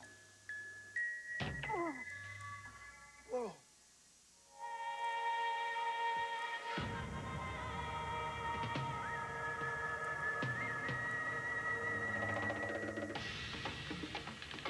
Adrenaline rushing. Hearts pounding. Heavy breathing. It's almost as much fun as your first date. Royal Caribbean, like no vacation on earth.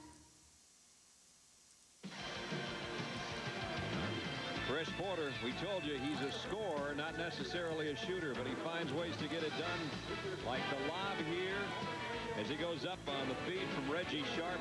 We have seen a lot of alley-oops tonight. One that Porter led the charge with the feed to Brian Smith, but here he's on the receiving end, and that's a tough catch. That ball is off the mark, and he just went up and got it. And Porter time indeed. And when he missed those 3 games, out suspended, Auburn didn't miss a beat, Larry. No, they didn't, Brad. And there were 2 guys that really picked up their average. Brian Smith averaged 16 points and 9 rebounds when he was out. We watched Michael Wright go in, and there's another block. The other one was McGadney. He averaged 14 points and 6 rebounds. And these are 2 guys who are way under that average in both rebounds and points. So they don't just depend on Porter. They've got a well-rounded club. And in essence, what it did when number 4 was out, it made him a better all-around ball club, because everybody else had to pick up the pace. No basket by Njai. Cliff Ellis got a lot of weapons this year. It's nice to be able to reach down in there and just put a team out there on the floor. They'll do anything you want it to do. Good cut to the hoop, and chance for a 3-point play. Lockhart hung with it. Big, strong fella, 250-pound sophomore. Hung in the air, drew a foul. Njai picks one up. That's one thing he does not get in foul trouble. It hasn't tonight, I should say. Raheem Lockhart out of Mendenhall, Mississippi. All his points in this half. 69-41. I'm always intrigued in watching a good basketball team as the year goes along. You know, early on, a lot of people didn't know anything about this Auburn basketball team, but they started winning. And as they began to win, they got confidence. Right. You know, in clubs, they don't know whether they're good or not, but they keep winning games. And then you hit January and you're undefeated. Well, you begin to believe you're pretty good. Just confidence breeds confidence, and everybody seems to have it on this team right now. And, of course, they have not lost a game since the NIT last year. They won 13 straight here at home. That dates back to the first-round ball game last year in the NIT. So the fans believe, the players believe, especially when they're at home. And right now, their stretch that they've got coming up is a wholesome homestand, because the majority of their games remaining are going to be at home. And we're going to take a look at that schedule later, but they're all winnable ball games the way they're playing tonight, especially, although they're just a little bit sloppy here the last couple of possessions, but they get it back and score. Great defensive work that time on the inside by Reggie Sharp. He's hanging around the basketball, just like this Auburn team has all night. Here's a guy that's had a tough night, Carter. White trying to pick up some of the scoring slack. Oh, Porter, even when he was out of position defensively, was a highlight for him. He pulls down the rebound. Then he put it on the floor. There's a part of his game that's not so impressive. Yeah, that's why I think he struggles with is that shot on the move. White all the way down the other way. Almost had a chance for a 3-point play. Did draw the foul, however. St. Joe's got a good one going. Favor all over Duquesne. Big comeback by Princeton tonight. There's a big Ivy League affair there, too, between those 2 clubs. As it is every year. Seems like they're always the 2 battling for the Ivy League championship. Here from the get-go. In fact, Ole Miss never led in this ball game. It was Auburn 2-0, and the next thing you knew, it was Auburn 20-4. Right, most everybody who follows the Southeastern Conference pretty much had given Auburn and Arkansas the top 2 slots in the Western Division to start the season. The Eastern Division was kind of up for grabs. A lot of people thought Tennessee might be the club that would jump up and maybe take it away from Kentucky this year. And they got off to such a bad start. I mean, they started up as the #9 ranked club in the country. Take a look at the Eastern Division standings, and it'll give you some idea of what we're talking about. Kentucky at 8-3 right now, being pressed by both Florida and Tennessee, who played tomorrow night. Right. But this Kentucky club sitting here at 8-3 has lost their last 2 games. That Tennessee-Florida game will be big tomorrow. Porter getting a breather. 12 points for Michael White to lead Ole Miss in scoring. As we got 8 minutes left. 71-43.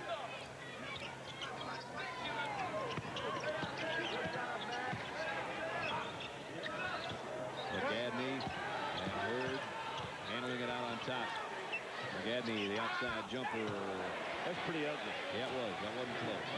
Carter, another rebound. Carter might end up double-figure rebounds. Good, no look by White. Got it to Jason Smith.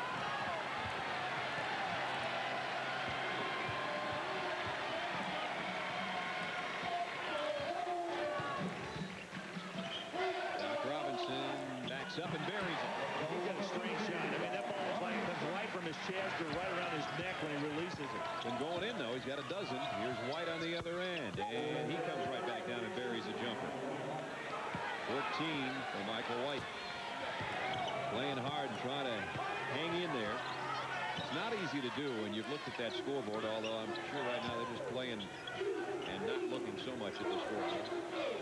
When it's 73-47, you got to keep working hard, and that's not easy to do. Robinson, nice feed to Smith. That one went in and out.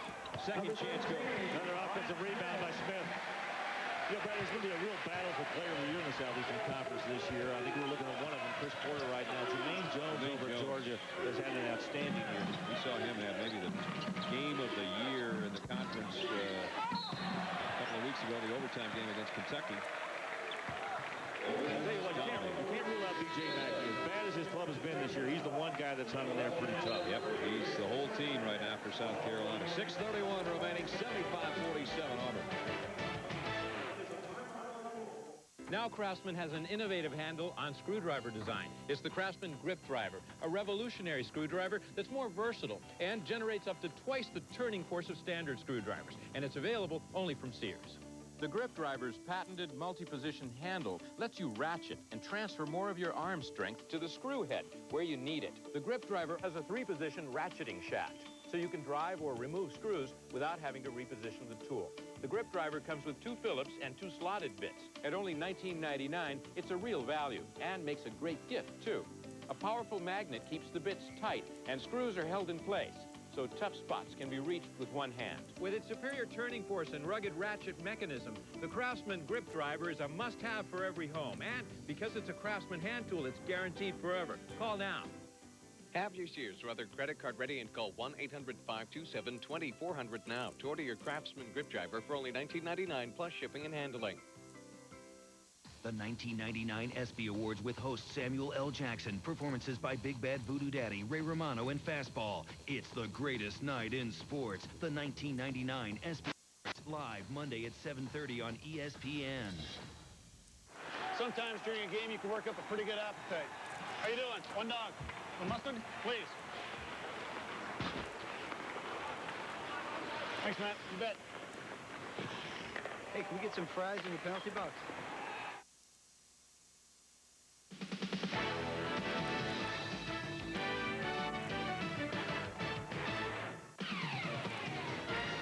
William J. Sanford Hall on the campus at Auburn. That was pretty much the campus when they first started here. Now a sprawling campus, and we're inside Bert Eves Memorial Coliseum in its 31st year as the home to the Auburn Tiger basketball program. I tell those Porter's up for an ESPY, maybe with that stick back from last year. The Folger storyline of this one.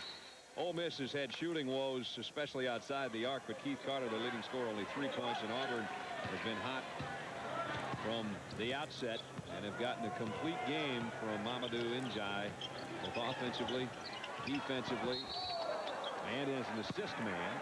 And Brian Smith's going to get a chance to add to his 14-point total as he's going to go to the free throw line. Darian Brown picks up his first. Smith's been the recipient of a couple of nice lobs from his teammates tonight. He has 2 rim rattlers, 1 a reverse dunk, and he has 14 points.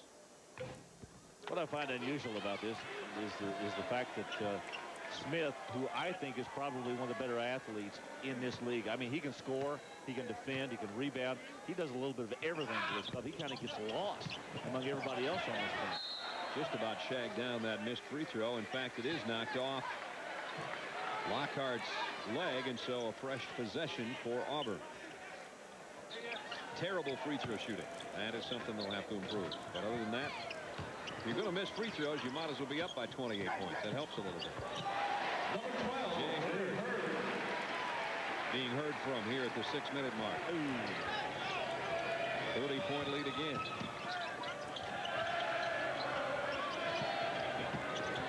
Threw it in there.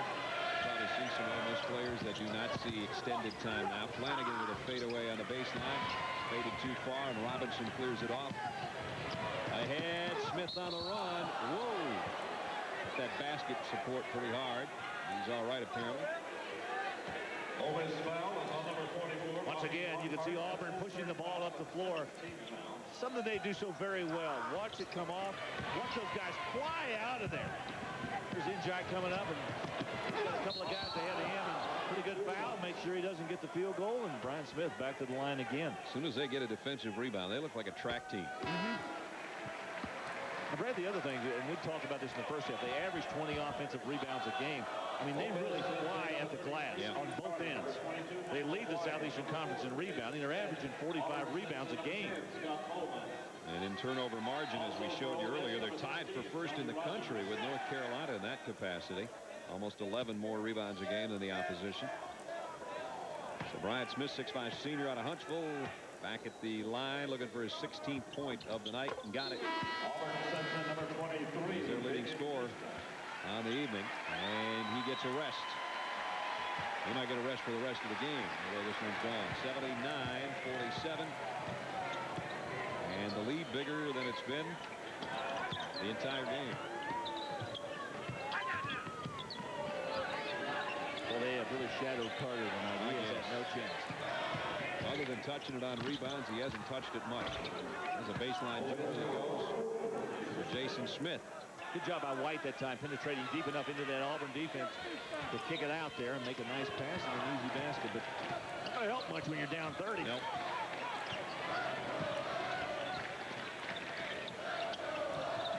And a steal by Smith. Trying to race Robinson. He'll leave it for White. Good play. Very nice. Smith maybe could have gotten up and dumped that one, but he gave it up to his guard. 16 for Michael White.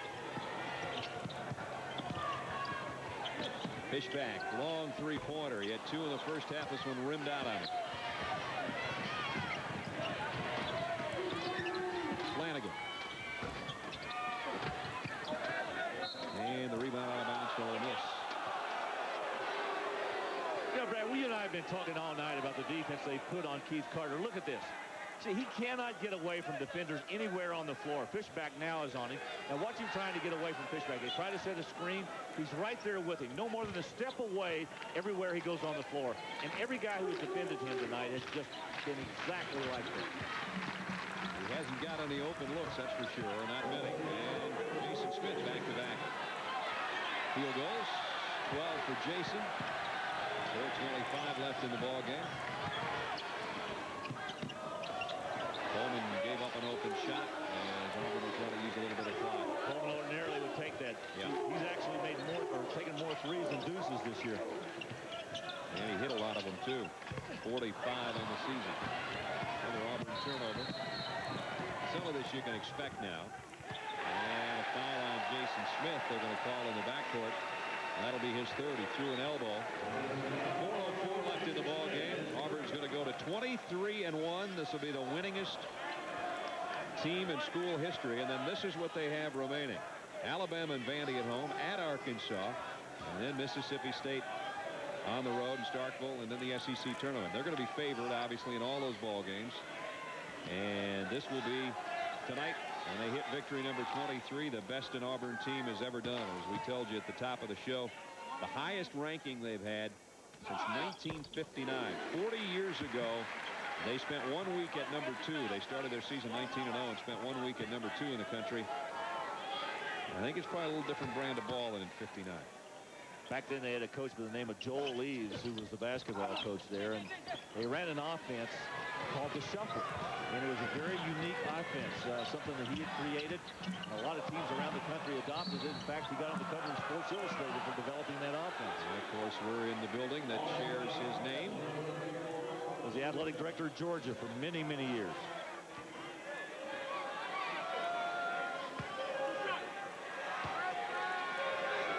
And now, Johnny Rogers to the free throw line. All his points come from the stripe tonight. I have a chance to come on this campus, obviously, many times during the year to see Auburn play basketball. Every time I drive by that old place where they used to play, we used to call it the Quonset hut. That's exactly what it looks like, a giant one. See, there's about 2,500 people, and it was a tough place to play. Ooh, Flanagan, with a little authority, decided to make McGadney earn his points. Well, if you're going to go inside and you're up by 30, you better get ready to take the punishment because they're not going to let you have any easy ones. Nice bounce pass by Coleman and a nice move in there. McGadney took the punishment. Mac McGadney, a freshman out of Mobile. Brad, you know they've got a player sitting out right now. Keep the name of David Hamilton. He's 6'9", about 230, out of Compton, California. He broke his right leg in a pickup game at his home high school on Christmas Eve. Yeah, what a great Christmas present. And he was averaging 6 points and 7 rebounds. Oh, yeah, this is a guy, when they get him back in the lineup, they're going to be pretty good. As if they're not scary enough already. And McGadney got them both. Mac with 3. It is 82-54 with 3:45 remaining here in Auburn. The air so clean, and the sky so blue. My grandfather and I were best of buddies. These mountains are like home to us. We used to have a lot of fun. We'd go camping and go fishing. Nice way to grow up. I'm Steve Kirby. I test emissions for Ford Motor Company. We're up here in the Rockies testing Ford, Lincoln, and Mercury sport utility vehicles. We really have to protect this. It's the only planet we have. We're really concerned about the environment. Every SUV we sell this year is going to be low emissions. These vehicles average 35% less smog-forming emissions than the government requires. 35%. That's really amazing. RPM's fine. Performance fine. And it's pretty nice to be able to say, yeah, I'm doing my part to improve the environment. We have to have clean air and clean water. That's all there is to it. The government doesn't make us do this. We're doing this for my mountains. Better ideas driven by you. Hi, we're in Miami. We've got a sink, bottle of Pert Plus shampoo with clean conditioning. We're washing hair and changing minds. Excuse me, ma'am. And I've got a sink right here in the top stylus suite. Oh, no. Then I've got a sink right over there. And no, it's okay. Wait. It's new Pert Plus. It's reformulated. It's got water-based conditioning. Come on over here to her. So it's going to leave your hair feeling clean. And here we go. Wow. Wow. Hey, once again, Pert Plus with clean conditioning. Come on, let us wash your hair. I guarantee you we can change your mind. Excuse me. Excuse me.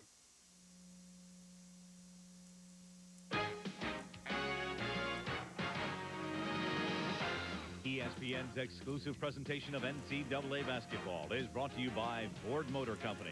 Better ideas driven by you.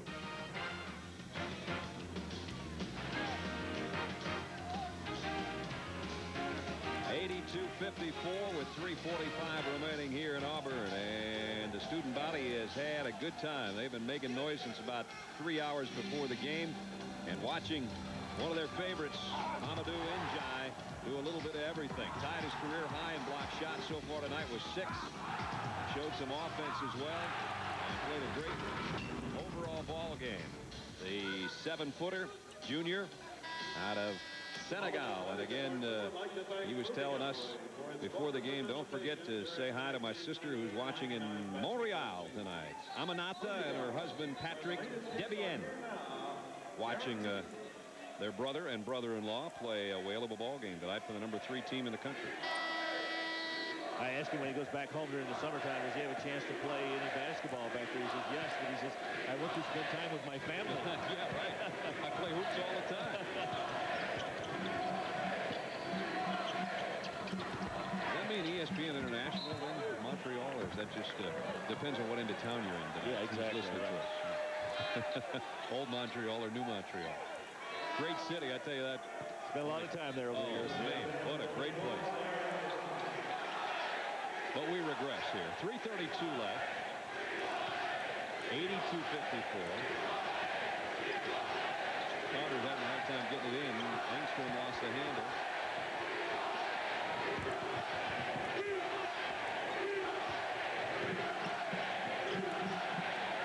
Auburn running just their half-court game. And there goes a three by Adrian Person. And if you've seen a person do that before here, you have in Chuck or Wes. They both filled it up. They burned a lot of nets up here. Yep, the 2 uncles, and the nephew comes down. The first time he touches it, hits a 3. Again? Another one. That one's short. I'll tell you what, he has the same thinking mentality the 2 other persons have. Catch it and hoist it. Let it go.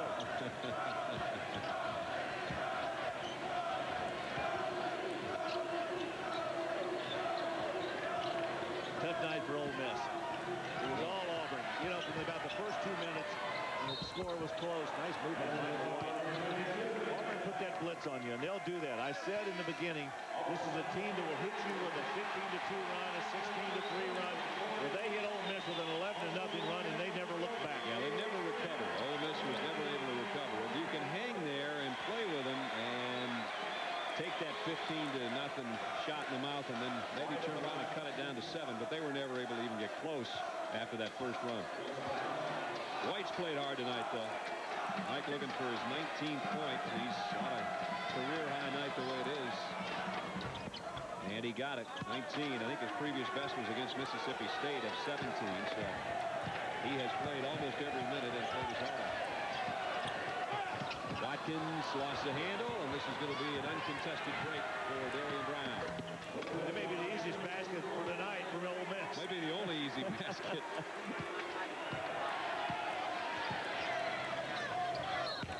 And out of bounds. Don't forget Sports Center coming up. Dan Patrick, Carl Ravitch, and they're about 2 minutes, 15 seconds away here. Have all the college basketball highlights. Charles Freewell apparently injured.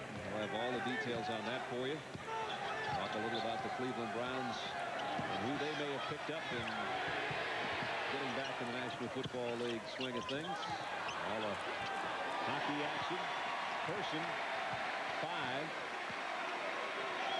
I wanted to say Chuck, I almost did. Great. Under 2 minutes. Carpenter may have walked with it, and now close throw it away. Auburn number 2 in the country in scoring margin, and showing that tonight as they are above their average. There's what Duke has done to people. Auburn, number 2 in line. Maryland, you'll see tomorrow night against North Carolina State. And 21 of the 22 wins for Auburn by double digits. And that probably surprises a lot of people around the country to see Auburn ranked up there with Maryland and Duke, considering the way those 2 clubs have played this year. They deserve it. Absolutely. Watkins, wide open, missed it. Thanks from the clear out to Carpenter on the way. Carpenter off the bench, a senior.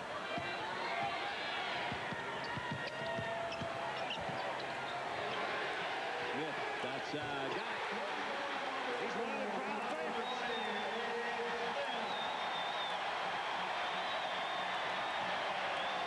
They love that shot, and it put him at the 90-point mark as well.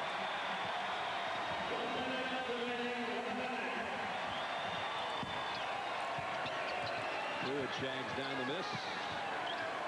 The Auburn Tigers another block shot. Their only loss of the season to Kentucky at Rupp Arena by 10 points. The majority of the rest of those victories, as we said, by double digits, and you can add another big double-digit victory tonight. They're up by 29 here in the final 45 seconds. And going to 23-1, a school record for victories. Harrison for 3. Got it. Yeah, considering the fact that they've got 4 games left before the tournament, 2 of them here at their place, they are so tough in this building. If they win them all, I don't care if you're UConn or Maryland or Stanford or who you are, why wouldn't Auburn be a #1 seed and go maybe out west or to the Midwest? They'd have Midwest to be. finals, I think, are New Orleans, right? Correct. They would have to be. No, actually, you can't overlook them. New Orleans is first round. That's first round. Yeah. You can't overlook them. They just extremely impressive tonight, as they have been all season long. It's just that tonight everybody got a chance to watch them. And you got to be favorably impressed by the way they played tonight, because they showed you a little bit of everything. They've got the good, strong defense on the perimeter. They've got a big guy inside that can block shots, a good half-court game, and a couple of strong offensive rebounders. Pruitt on the break.